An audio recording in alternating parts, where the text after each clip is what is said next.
மேக கூட்டங்கள் கடல்ல இறங்கின மாதிரி திடீர்னு இப்படி ஒரு காட்சியா?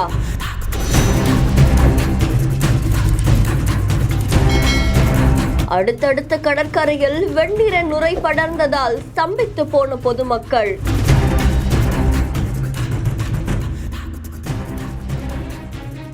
அத்தனையும் விஷமா?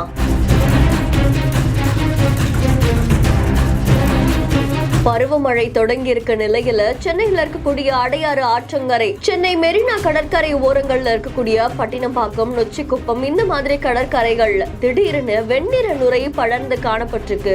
இது அங்க இருக்கக்கூடிய பொதுமக்களையும் மீனவர்களையும் அதிர்ச்சியில ஆழ்த்தியிருக்கு. இதை தொடர்ந்து பருவமழை தொடங்கி இருக்க நிலையில அடையாறு ஆற்றங்கரை சரியா தூர் வாராத காரணத்தால கழிவுநீர் கலந்திருக்கிறதாகவும் சொல்லப்படுது. அதனாலதான் இந்த மாதிரியான வெண்ணிற நுரைகள் கடற்கரை ஓரங்கள்ல படர்ந்து இருக்கிறதாகவும் கூறப்படுது. அடையார் முகத்துவார் பகுதியிலிருந்து 2 கிலோமீட்டர் தூரத்திற்கு அங்க இருக்கக்கூடிய கழிவறை நீர் அப்படியே கலக்கிறதால கடற்கரையில் அது வெண்ணிற நுரையா படர்ந்து இருக்கிறதாகவும் சொல்லப்படுது. இதை தொடர்ந்து உடனடியா இதை சரி செய்யறதுக்கான நடவடிக்கை எடுக்கணும் அப்படின்னு பொதுமக்கள் கோரிக்கை வச்சிருக்காங்க. இந்த வீடியோ இப்போ சமூக வலைதளங்கள்ல வைரலா பரவிட்டு இருக்கு. செய்தி தொடர்பான உங்களுடைய கருத்துக்களை கமெண்ட்ல சொல்லுங்க. மேலும் செய்திகளுக்கு பிஹேண்ட் ஃபாலோ பண்ணிக்கோங்க. இந்த செய்தியை வழங்கியோர் Medvi hospitals, GT holidays, Alaya cotton dhotis and shirts.